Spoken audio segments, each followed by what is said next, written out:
City of Stevens Point Public Works Committee meeting, recorded August 12, 2019.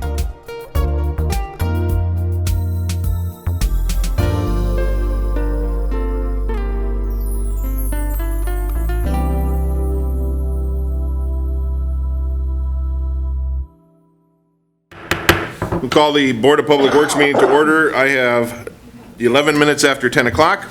Item number, roll call shows everyone is present, and we will move on to the director's report. Director Badoon. Several things on the report for this month, starting with Stanley Street. The paint, of course, is on the ground. We've completed that last week. Things went very well.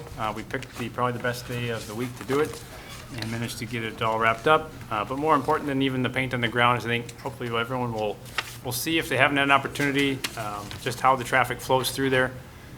Just the more coordinated traffic flow through the one lane in each direction, as well as just the speed limiting nature of the conversion itself.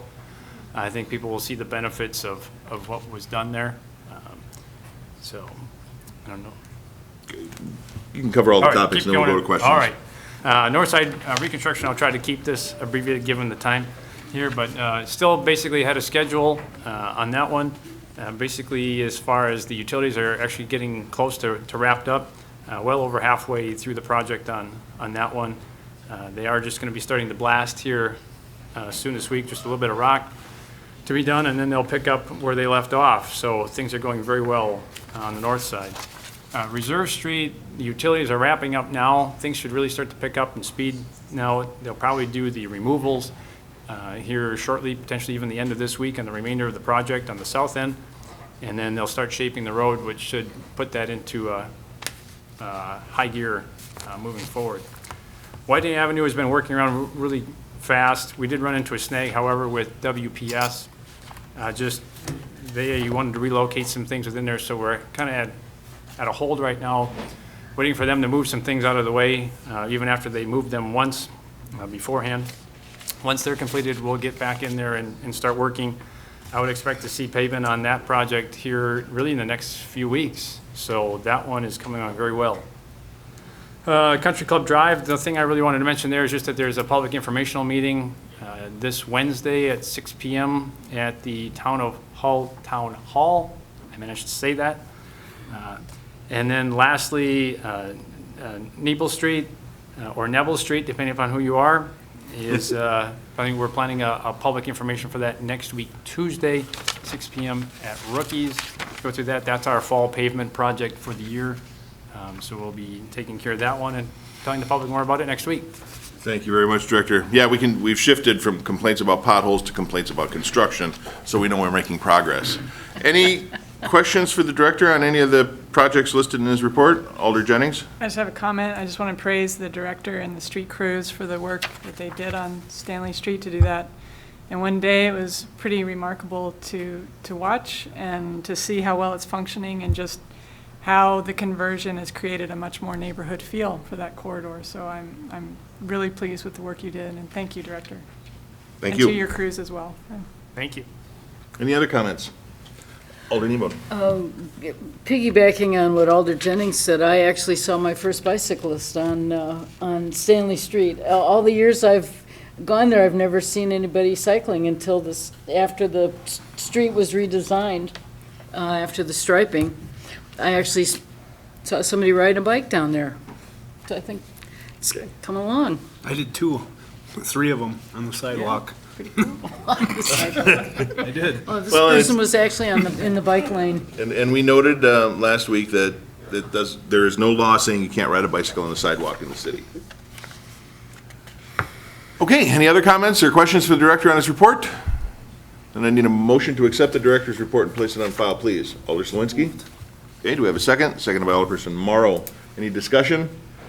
Hearing none, all those in favor signify by saying aye. Aye. Any opposed? And that is approved. Item number 2 is to accept some ordinance amendments for section 9.05 regarding parking on Old Highway 18 and Blaine Street. These are the creations of some additional no parking zones. Director. I apologize on this. I typically write a memo. I got caught up in things, predominantly Stanley Street here, and didn't have the time to do it. The Old Highway 18 is just to try to clear up on that corner there where you butt hull there, especially with additional traffic over the years with the quick trip there. Seems to be creating some issues there with people trying to get around that corner. So we'd like to eliminate the parking there. The Blaine Street one is just a cleanup of something we observed related to some of the changes there that have happened actually over the years at McKinley School. So that's just really a cleaning up of the ordinance. Okay, questions for the director? Comments from the audience? Committee, how about a motion? Alder Nebo? I would move to accept the ordinance amendments in section 9.05 regarding parking on Old Highway 18 and Blaine Street. Thank you. Seconded second. by Alderperson Morrow. Further discussion? Hearing none, all those in favor signify by saying aye. Aye. Any opposed? And that is approved. And number 3 is to accept an ordinance amendment, ordinance amendments in section 9.05 again regarding overnight parking. Director? This was an amendment presented by Alder Dalton for the overnight parking. I don't know if he wishes to speak on that, 1 second. Nope. but Okay. yeah. That- Okay. And this was Alderperson Dalton's idea, so Alder, you have the floor. Sure. So obviously, after a couple of months of conversations and research, looking into different systems, looking for, and what I propose here is a system that mirrors a lot of similar-sized communities with universities and a lot of the same Wisconsin winter problems and dealing with them. And it doesn't incur any more costs in needing to deal with license plate reader technology. And I think I did have, basically this idea was spurred by, in talking to my constituents, a lot of frustrations with the system, the changing of the system, and the fees, and as well guests and all of my constituents' guests coming into town and really having a pretty large misunderstanding of the system. And so, and in order to try to improve the quality of work within our police department, so they're not yielding are fielding angry phone calls, they're fielding more necessary ones. This system, again, mirrors what a lot of other communities have, and so as a guest of our community here, it might be something that you can predict and understand, an alternate side parking, and it doesn't actually change too much other than the permit and fees that we had prior. We still had the alternate side parking, so there is not some large signage that would need to change throughout the city in terms of overall communication with it, other than probably starting to let people know overall. One resident brought up to me that the city has adopted the Vision Zero policy, looking to really reduce our bicyclist safety, our bicyclist accidents to zero, and his question was, how would this affect this, because it seems like more cars on the street would lead to more accidents. And my thought on that is really that the only difference that this policy would bring forth is that there could be cars on the streets, and there would likely be a few more cars on the streets between the hours of 2:30 a.m. and 6 a.m. And so if you're worried about young people, there's other laws like curfew that would be looking for. Why would a young person be out bicycling at 2:30 in the morning? As well with they should have a light on their bicycle. And I think that having the alternate side allows there to be a predictable pattern, which could in fact increase the safety for cyclists on the road. And I think the predictable pattern makes the visual enforcement for our police department a lot easier, so they can focus on other things that might be needing their attention, such as individuals and other situations. Thank you very much. I'm just going to throw in a couple of comments that I saw initially. First of all, I'm not opposed to this. I don't think it's an issue. We've been doing the alternate side of the street parking with permit. Relatively no issues have been reported. Some things I would recommend that we change, restricted to motorized vehicles. Right now, it could be determined that you could park your boat on the street if you didn't have room in your driveway, or a camper. Or trailer. We want to get away from that and make sure it's just automobiles or motorized vehicles. The last part of section 2, where it says where parking is normally permitted on one side of the street, vehicles may park on both odd and even numbered side days except during snow emergencies. I'm not a big fan of that because the roads are usually too narrow to allow parking on both sides of the street, but if we only allow parking on one, not every snow event is a snow emergency. And snow emergency doesn't mean, oh boy, it's an emergency. It's state statute that allows my office or the police department to declare a snow emergency, and then all parking is restricted on the streets. We typically do that at larger events, just to make sure that larger snow events, just to make sure we're able to clear the streets. But 2 inches of snow is enough to call people in and have them plow. If we were to allow parking on one side of the street every single night, that side potentially would never get plowed. So I would consider or ask that we reconsider that part of it. And then the last one would be, and it's probably not specific to the downtown, but the downtown comes to mind, having a zone that's excluded from allowing overnight parking, specifically the farmer's market and Main Street, because if you allow, the people live above buildings on Main Street, if we allowed parking on Main Street, that would get really messy, especially in winter with the snow. So those are things that I would ask that this body consider when moving forward. Any other comments from the committee? Alder Jennings. Well, to that, it was unclear to me what streets this involves or zones. I mean, I think that what I'm saying echoes what you were saying, specifically what. So, like I said, the first one that comes to mind is Main Street. Because of the bump outs and the different types of parking on either side, it's already a challenge to try and plow those areas. So that would be one. I personally can't think of any other ones right now that would come to mind, but I'm sure all of the alders and the citizens listening could probably come up with a few areas where it's probably already a challenge to plow. But that's not something we can hash out Tonight? now, No. So it feels, is this premature to have this on here if all of that hasn't been worked out? That's up to the committee, I suppose, to decide. Any other comments from the audience? Nancy Roppy, 925 Smith Street in the First District. I'm opposed to the ordinance amendment regarding the overnight parking. I'm sure you can tell this is a hot button issue for me. I sent each alderperson, the mayor, the director of public works, and the comptroller treasurer a letter outlining my concerns, and I thought it was a pretty good screed. But after I put the letters in the mail, I realized I left out a few points, and I hope that you did read my letter. And a picture is worth 1,000 words. First, where's the public outcry for this ordinance change? Where's the contingency of people who are clamoring for a solution to a problem that doesn't exist? There is no overwhelming need for cars to be parked on the streets 24/7, 365. This past winter, there was a fellow living at the sober living home on the corner of Smith and Centerpoint. He worked as a truck driver and parked his semi on Smith Street next to that home. Smith Street is a busy street, and semis are not typically found parked on the street right around the corner off of Centerpoint.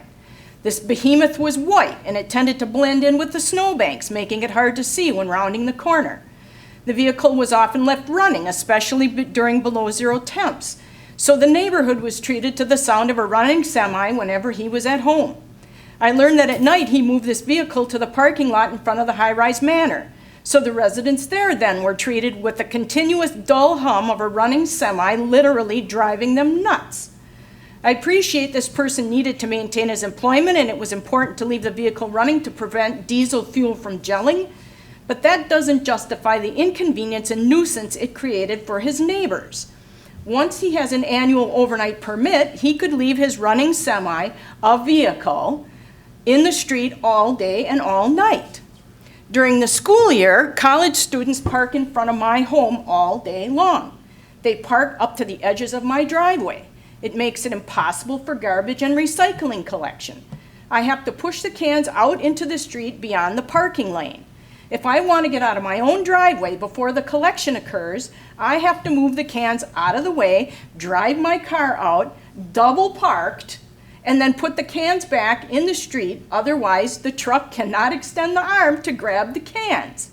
In the winter, if the plow happens to come by, the cans get buried or tipped over.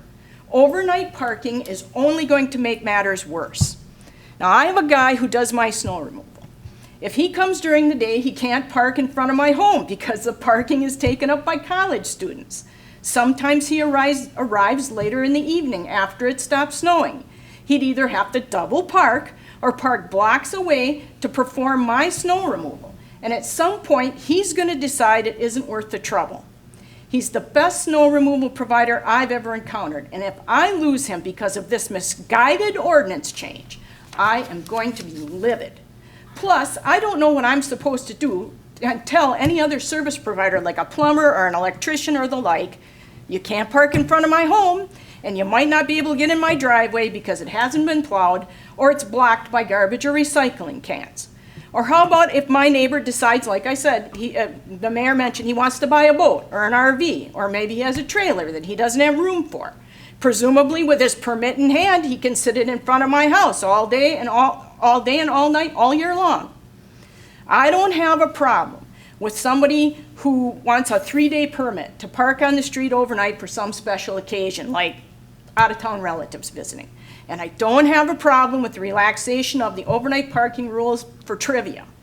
But I've noticed the positive changes in my neighborhood, and I attribute these to the diligent work of Mark Cordes. And I want to see that continue to go forward and not backward. His efforts are making progress that has been a long time coming.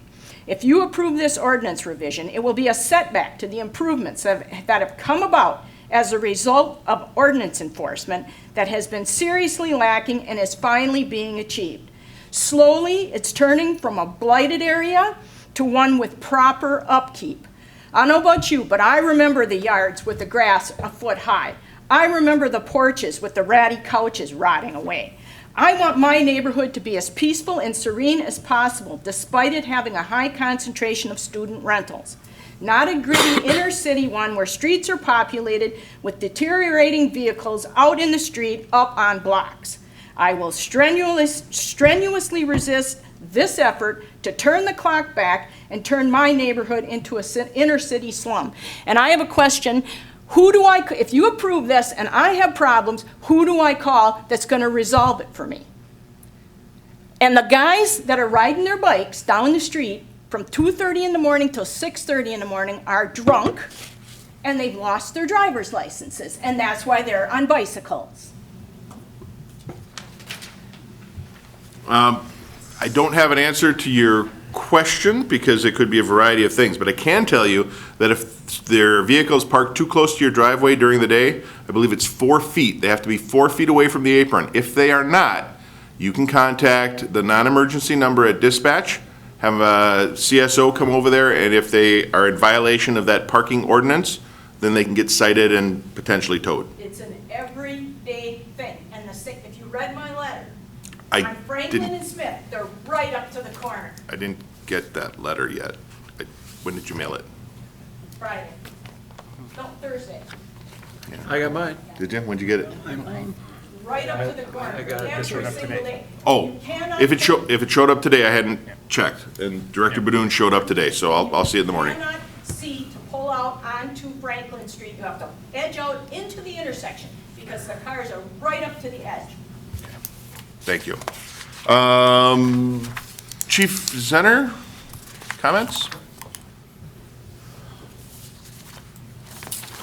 Actually, Mayor, you touched on the 3 issues that I was going to talk about, so I won't go into a whole lot of detail. Sorry. And if we decide to go down this amendment, that's where I'm addressing it, not that whether we should or go away from permits. Downtown area would be one request that we would look forward, create a business or a downtown district that would restrict overnight parking. We have many parking issues that we respond to as law enforcement down there, where the parking, farmer's market, I mean, we just have another event that came across today. Even though we do have daytime restrictions, 2-hour zones, we're still gonna end up dealing with that call if the vehicle's in violation of 2 hours. So if we choose to go down this path of this amendment, I would request we look into creating that district. Second, allowing vehicles to park on one side of the street continuously if, I guess the best way to look at this, Alder Nabel, she had left, in her neighborhood, there's many streets where there's no parking on the north side of the street, only allowing parking on the south side. That said, there's also either kiosks or there's a time limit of 2 hours in that. That's not the case in several other streets. Ellis Street, I believe Strong and Clark, we literally could have vehicles parked on that street 24/7, 365. There's no restriction on it, and that was one thing when we went to the odd even, the request that we were looking at. We wanted to avoid having that vehicle sitting on the street for an extended period of time. So we'd look at not so much an agreement at the police department with that. Also, it adds except in the snow emergencies, and the mayor has addressed that issue. Currently in the language, it also addresses council could allow, I guess where it is in the ordinance right now, it's identified when we could relax restrictions. We could use the same body to change that to be council, a mayoral order, not just a snow emergency. The chief of police, I would add director of public works to that to be able to, other than just a snow emergency. And lastly, I guess I would just like to address, this would be the third time that we'd be looking at changing an ordinance to parking, overnight parking. With law enforcement, consistency is a big thing. It's easier to get education out there and easier to enforce and be consistent. I'd ask if we're walking down this path of changing this ordinance, we take the time to look at it very closely and get it right. For lack of better terms, get it right so we can keep it in place and not be back at this table again in another year. Thank you, Chief. Do you have any suggestions, Alder Jennings had asked, other than Main Street?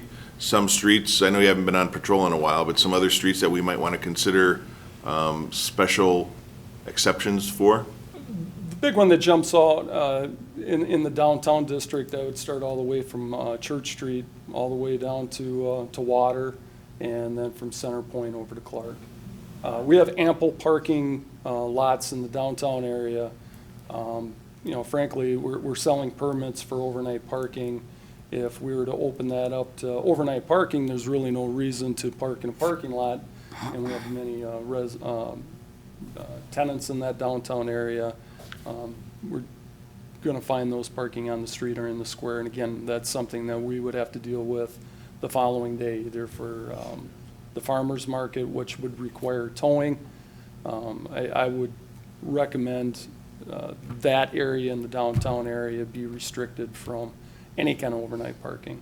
Thank you, Chief. And then finally, could you meet with Nancy after the meeting and see if we can't get her her issue addressed with the parking too close to the aprons? Yep. Thank you. Okay. I have a question for AC Zenner. Sorry, so I know you had mentioned, I think when this came up before, that there was a time in the city where this was tried to lift the overnight parking restrictions for a summer, and that ultimately the decision was not to continue with that. Yes. Can you, I guess, share a little bit with us, because it was before my time with the city. It was early 2000, I believe 2001. Someone who was on our clerk happened to be a police officer back then. I was the sergeant in charge of parking at that time. We had all kinds of issues with people parking boats, motorhomes, campers, especially on Briggs and College. There was one individual who parked a boat, a motorhome, and a trailer, and that's why we just didn't go there anymore. It became a huge issue in certain neighborhoods. I can think on the south side, there was one who parked a 35-foot boat in the street all summer long.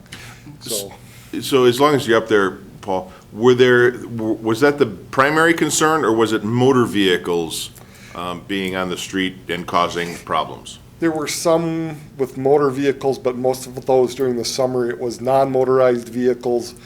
And people were parking their boats and their trailers and their campers in the street all summer long. It became a a constant headache, multiple calls every week. Yeah. Multiple calls almost every day, especially with the non-motorized vehicles. There were some cars that took advantage of parking, but those were relatively rare. It was the non-motorized toys and other play vehicles and trailers that were left in the street all summer long. Thank you. Anything else, Comptroller? No, I think those were my questions. Thank you both. You know, it just occurred to me too, a lot of other communities do this to get around the snow plowing issues. Maybe we change the ordinance to allow it from April to November or something along those lines. Just not maybe the whole 365 days.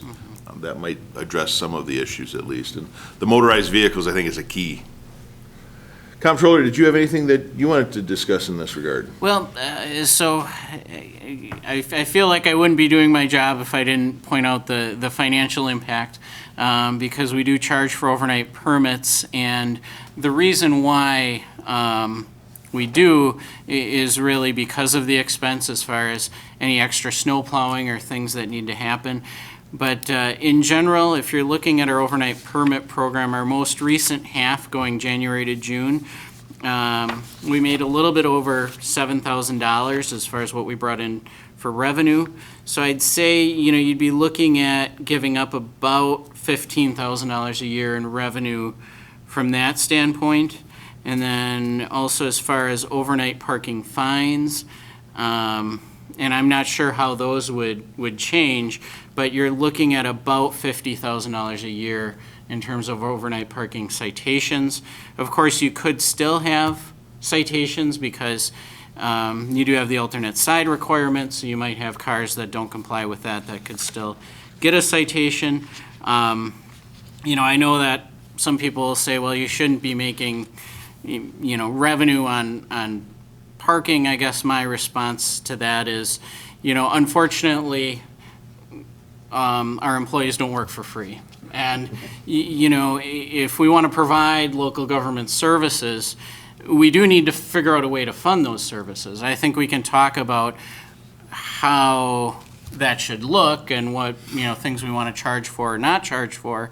But what I really want to make sure that we don't get into is sort of an illusion that we can spend money on providing services, but we don't have to collect any revenue to pay for that. I think, you know, we need to be aware that there is a connection there. I understand people who will say, I think we should collect less money and spend less money. That's consistent, and I can understand people have that perspective. I can also understand people will have the perspective, you know, I think we need to look for ways to collect more money because we need to provide more services. But, you know, I do have an issue with people who say you shouldn't collect any revenue, but yet we want all these services. So I think that's sort of the balance. It's something that we need to keep in mind. And then I guess the only other comment that I would make is I think, you know, this could be a pretty significant change. It could be a pretty significant impact for neighborhoods, and I agree with AC Zenner that, you know, we probably don't want to be inconsistent where we're constantly making huge changes one way or the other. It seems like it might be a better idea to simply lower the price, see how that changes demand. That would probably increase the utilization, and then see what those impacts are on those neighborhoods, on plowing operations, on different aspects. Just, you know, you hate to bounce from one extreme to another, and then a year later, you know, we're here with a room full of people saying, hey, I never had people parking in front of my house at night, and now I do, and I don't like it. So those are just my thoughts. And Comptroller, just summary again on the financials, about 65,000 estimated? Yes, about 65,000 And it's annually. important to note, while money isn't the primary driver of parking, it is a component, and we need to be cognizant of that, because that's an employee. That is one employee that we would have to find the money to continue on. Alder Jennings? I have constituents who feel strongly on both sides of these issues and feel passionately on both sides of the issues.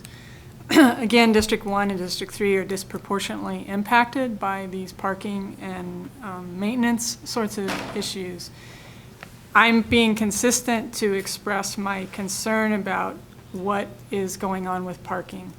And we have lots of different departments and staff members, as well as council members, who this is beginning to feel like throwing darts at a board and seeing what sticks. And that inconsistency, I think, is not helpful. I'm going to vote no on this, not necessarily because I am taking a specific position on this ordinance, although I think it's premature to do this. And this is not a criticism of staff, but we do not have anyone on the city who has the specialized body of knowledge to deal with the very complex planning issue of parking. And so moving at some point in the future, maybe a discussion, just a discussion to have, or a direction to staff is to explore what it would take to have a parking authority. Somebody who actually has this specialized body of knowledge to deal with something as complex as parking. So that's basically my statement on this. Thank you.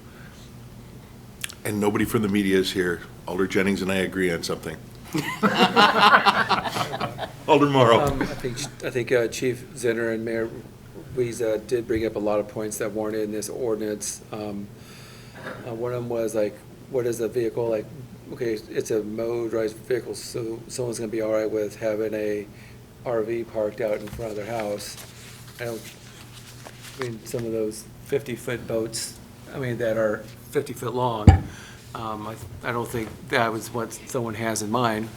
And as Chief Zetter said, like, there are a lot of other things that aren't really included in this. And I think this is something that maybe we really do need to address, but I think we shouldn't have to be coming back and forth, because then the officers are really confused.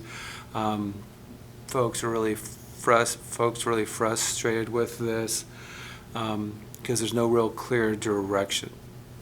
Okay. Any other comments? I do. Oh, sorry. Alder's is there. Sarah's go ahead. Thanks. So I've talked with a lot of people about this parking issue. From the first time we talked about it last month or whenever. I've had so many people just approach me about the issue of teenagers getting their license, not able to park. I know my neighbors here, they have a horrible situation where our street was redone and the sidewalk was put in, and as a result, they can't park in their own driveway. We just have these kinds of situations where is it fair for a person then to have to pay to park every night if they need, to park an extra car? I also feel that, like, for me in general, I'm still going to park in my driveway. I'm still going to park in my garage in the winter. That's where I want my car to be. But to have the option of occasionally have my car left on the street without worrying about getting a ticket, I think I think a lot of my constituents favor that idea over continuing to have to pay for it, and for it to just be the blanket rule of not being able to park. So I understand Ms. Rappi's concern. I believe I parked in front of your house when I've gone to class. That's where there's parking. I have not blocked your driveway. Free parking. Correct. And that's why students have moved out instead of paying for parking. So that's the only person I've heard that's said absolutely not to do this. I've had 2 people who are indifferent, and everyone else I've talked to has said, we really need to work on this and find a different solution that allows people to park without paying overnight. So. Thank you. That's my 2 cents. Any other comments? Let's start with Alder Kneebone, and then we'll go out. I've generally not been in favor of paying for parking overnight. I like the idea of alternate side parking, and I would like to, I don't even mind having permits. I really don't think taxpayers should have to pay extra for a permit because their child is old enough to drive. If we just went to permit parking, I'd rather see the permits not be free. Not be charged, the permits be free. That way you could still generate revenue from parking fines if people didn't have a permit to park overnight. But it seems like a hardship if you've got a short driveway and enough people in your home that drive, that it can get very expensive. And that may drive homeowners out of Stevens Point because they've got 2 kids and 4 cars and they can only get 2 in their driveway. They have to pay for those extra 2 cars every night. That gets pretty burdensome on a lot of families. I think maybe the restrictions don't go far enough in terms of what kind of vehicles you can park. One of those great big RVs, I mean, I'd hate to see that on my street. And I know one of my neighbors says a special driveway just for his great big ginormous RV, and we appreciate that it's not on the street. So even limiting it to motorized vehicles, I may be limiting to a length or a gross tonnage or something of the vehicle, just to keep those great big oversized vehicles off the street where they probably don't belong anyway. But I'm not sure this is quite what I'd want to vote for, but I really would like to see us at least not charge people for permits. If we're going to make them have a permit to park, at least not have to, or maybe one night instead of 3. I don't know. It just doesn't seem fair.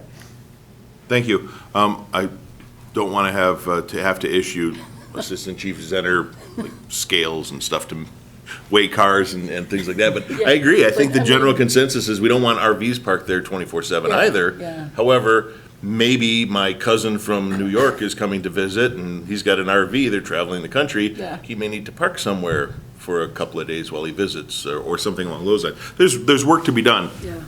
You, sir, gave me the impression you were here for a merit badge. Yes. Come on up. Oh, I just want to know really quick, the DOT does issue a different class of vehicle licensure for RVs. Perfect. And then we could also index it to driver's license class, nothing for which anything other than just a regular Class D permit is needed. So no vehicles for which a CDL is needed. Okay, but you wouldn't need a CDL for a motorhome. Right, but I'm saying the combination of both the licensure of Gotcha. the vehicle, and there's ways you can use pre-existing state standards We for will this turn to rather you than on that pounds and all because that, so. I think you get the gist of what people are trying to say. Young man? Nor aircraft. Oh, Harrier. I'm sorry if I stole your thunder. Go ahead. Hi. Hi. So the merit badge thing, that's just a 2 birds with 1 stone. Nice. Yeah. Efficiency, I like that. Name and address, please. I'm Michael Taylor. I live on 733 6th Avenue. Thank you. So first off, addressing a previous point, I just wanted to say I don't think allowing overnight parking on the streets is going to turn our whole neighborhood into a slum. I'm just here to read a letter from my parents. Janine and William Taylor, also same address.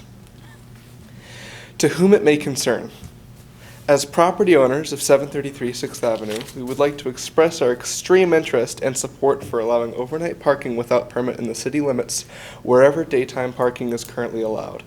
We require an alternative for our parking situation created by installation of sidewalk that did not exist on our property prior to the 6th Avenue Street Improvement Project completed in 2016.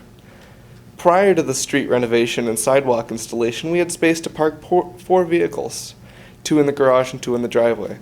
With the installation of the sidewalk, we are now limited to parking 2 vehicles in the garage only. If we park in the driveway, our vehicles extend well into the sidewalk, and even though our vehicles are not terribly long. We are paying for the sidewalk improvement, in quotations, of our property when in actuality it has restricted options for parking cars, and in addition, we have to pay to park on the street when we have overnight guests, or we forget to put the car away and we end up with a parking ticket. Additionally, as a family of 4, which are all of driving age, our opportunity to purchase additional vehicles is restricted by the lack of available parking. Please give serious consideration to allowing parking on the city streets overnight While this is not an ideal solution for our situation, it would help somewhat. We say this because, for example, what happens if parking is allowed on the city streets and we purchase a third vehicle and there is a snow emergency? We would be in a tough spot, since we can't park in the driveway. However, we understand options to fully remediate our concerns are not the topic at hand, which is overnight street parking. But it would sure be nice for us, our overnight guests, to at least be able to park on the street. Thanks for your consideration. Sincerely signed, William R. Taylor, Janine L. Taylor. Thank you very much. Sorry, I'm really nervous. No, and I was going to say that. Thank you for participating, because it takes a lot of courage for anyone to attend a public meeting and speak in front of a body such as this. So it's commendable that not only did you have the courage to come up and speak, but you waited till almost 11 o'clock at night to do it. We waited 5 hours. Am I allowed to be out? It's past curfew. We can get you some special dispensation. Thank you. Thank you. Yes, speed home. That's what we want him to do. No. President Johnson, please.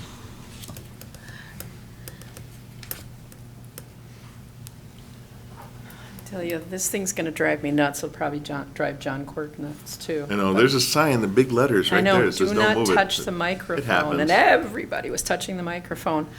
The young man did fabulously. You've got a your bright future in public speaking. You did a great job. So when I was out knocking doors in the winter, which I always hate about spring elections, but parking was one of the big issues. And people in my district, District 5 is a working class, middle class neighborhood, wide range of wealth. But the one thing that I heard consistently is short driveways, small driveways, and kids growing, just like this family, kids growing up, and now you've got a couple of people with vehicles. And, doing the shuffle at 1 o'clock in the morning because someone's working a second shift is really getting to be a drag. So it was one of the big issues, and a very learned constituent reminded me that it was a regressive tax because it was affecting working class and poorer families disproportionately. And I didn't have a good answer to that. And so we do need to address this. We need to find ways to accommodate additional parking for folks that need it. And I know my family was one of those at one point, and now my granddaughter's moved out. But so that's my response, and I'm glad we're having this discussion. Thank you. Orrin? Orrin Jacobson, 1579 Church Street. I'm struck by some of these stories, the 50-foot boat and other stories that are kind of way out at one end of the worst case scenarios that we can look for, the huge RV. But my understanding of looking at this is that this ordinance proposal doesn't really change the nature of vehicle that we're talking about. It doesn't seem to actually change what kind of vehicle I can park overnight. It just changes the procedure by which I park. I look at the street number, I look at the date, I know which side to park on. I could call in, from my understanding, my truck with a trailer on it tonight if I wanted to. And I don't believe there's a restriction on me not being able to park my truck with my trailer in front of my house if I pay that $3 tonight. So if there are other types of restrictions to stop the 50-foot boat, to stop the RV from being parked overnight, that's great. But and maybe that should be done. But as far as overnight goes, I look at it as, and I think this plays out in some of our other policies, even looking back at the native landscaping, do we really need to create mechanisms where a lot of people, in fact, every person who parks overnight, has to take some extra effort to go online, or as we did before, to make a call, and then that our police department has to also make an extra effort checking on each of the vehicles to see if each of these people went through that effort? Alternate side parking makes it easier for every single person involved. The police officer can look down the street, check the date, look at one house number, and know which cars are not in compliance. And the person parking can look at the date and look at the street number and know where they can park. Now, the two issues with particular streets, I'm in agreement about the downtown. There are a lot of good reasons why it shouldn't apply to the downtown. But I also live on one of the one-way streets. Now, my particular one-way street, it has a restriction to 2-hour parking during the daytime. And so if enforced, that 2-hour parking requirement would stop anyone from parking 24/7, 365. But I'll tell you that practically, that's not enforced very often, and nobody seems to care. And we don't really have any problems during the daytime. That I do understand around the university, there are significant issues with daytime parking and everything fills up. This isn't about daytime parking. So if we're concerned about snow removal on those one-way streets, if we were to allow people to park on any given night, well, the fact is that we already do. And if I think back to this winter, on any given night, and in fact on almost every night, there's a car parked, some car on the same side of the street, on my street, because you can only park on one side, pretty much every single night. And every time it snowed, there was at least one car forcing the plow to not really plow all of the parking side of the street. And you know, that's been absolutely just fine, because the people who need to park there are also generally people associated with the very houses that are there. And the nuisance created by part of that street not being plowed, it's not the part you're driving on. The part that's being driven on is plowed every time. Nobody's parking there. But it's where I park my car. I have a motivation for that to eventually be plowed because I want to be able to park there. And as the plow comes by each day, if there's cars parked and they can't plow that spot, it actually just gets to a point where nobody can park there at all. And then the plow comes through and plows it. That's the practical reality that we exist in right now, because people pull those permits and because we don't have perfect parking enforcement. And so I think on those one-way streets, you know, unless there are particular streets that where it plays out in a much different way than it currently does on Church Street, I don't think it's going to be a problem. I think that the issues that we can come up with today really don't occur. And the people who care about parking in front of those houses on one-way streets, you know, they want that to be plowed. And they're motivated for it to be plowed. And so maybe there's a little more nuance to how this should be drafted, and I think that's what should be looked at. But I'm not interested in having to call in and pull a permit every time. I'm interested in something that requires our police to do less work, to be more efficient. So as Alder Dalton talked about, that they can focus on things that are honestly more important, and that I and my guests and my neighbors can know where we can park without having to talk to anybody. Nice and easy and simple. And practically, I think most of the issues that have been brought up, the stories about something really bad or obnoxious happening, some of them are absurd, and most of them practically will not happen. And this changes much less than it's being made out to. Thank you. Thank you. I think we have a fair amount to consider, and I believe that the best avenue here is to a couple of things.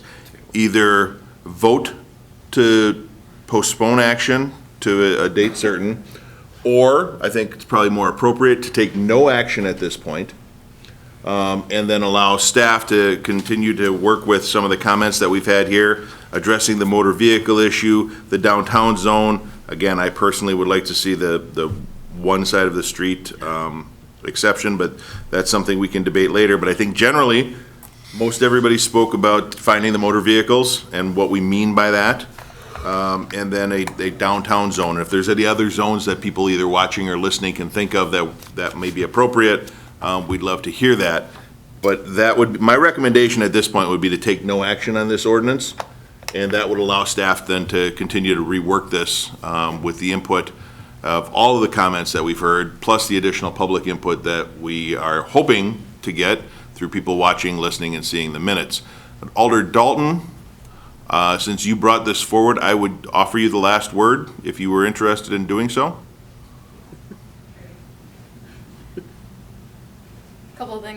Couple of things brought up. I did have multiple conversations with the police department, including Chief Skiba and Assistant Chief Rotier. Assistant Chief Zenner was not a part of those, but he came with many of the talking points. the streets the one-way streets, I asked them to come back with what exactly those one-way streets are. The list is Briggs, Phillips, College, Ellis Street, Lindenberg, Church, Strong's, Showerette. The one-way streets, and on all of those, except for was articulated, there is daytime regulation other than Ellis Street. So those would be the streets that you'd be looking to address. It might be something as simple as not allowing it on the one side on Ellis Street, if that's your issue. I think I have a couple of questions, I guess, for Comptroller Treasurer, because we've had multiple conversations about the Parking Enterprise Fund and how that the costs of this parking system are not necessarily fully accounted for within that, because the enforcement piece of it, which is part of what we're talking about, comes under the community service officers, which is under the police department budget. And in conversations with Lieutenant Williams and the chief about what consumes most of their time between 2:30 and 6 a.m. for those CSOs, they said parking enforcement. And when I asked, I was like, really? And that was the response I got. So I mean, maybe there is more nuances to that, but that was the comment I got. And I was like, well, I would really like to have a drug officer to deal with some more of these mental health issues and other problems. So if we're looking to address that personnel, and I think my question for the numbers you presented is that are those truly revenues, or are they profits? Because I think that the revenue term is often used incorrectly if you're thinking about, yes, there's money coming in, but what are all of the costs associated with that? And so it's not that we're profiting $65,000 on the system. Sure, okay. So a couple of things, and I don't know if there was a miscommunication, but the CSO wages come directly out of the Parking Enterprise Fund. So they do not come out of the city general fund. There is a general fund budget for the police department. The CSOs are not under that. They're paid for really exclusively with the parking revenues, both with citation revenue or some of the metered revenue. But, you know, it is a fair point that some of the other officers' time, certainly for administering the system, and I know, you know, you've got some management employees who, you know, are involved, and their time is charged to the city general fund, not to the parking fund. And then I can certainly, the numbers that I gave you are gross revenues. So I could certainly try and do a breakdown as far as, you know, sort of a net number. The only thing, you know, you're kind of getting into, okay, how do you allocate CSO time? But I mean, we could probably put together an updated figure on that as far as, you know, if you back out, you know, some of the other expenses, what that would be. So my recommendation was to take no action. However, that does not mean you need to abide by that. Is there a motion that someone wishes to make? I have a motion to take no action at this time. You don't need to do that. You don't need to do a motion then. All right. You wouldn't. You can, but it's sorry, being so, redundant. like- That's over in the Department of Redundancy Department. Okay. So seeing that there is no motion, no action is taken, and we are adjourned at 11:04.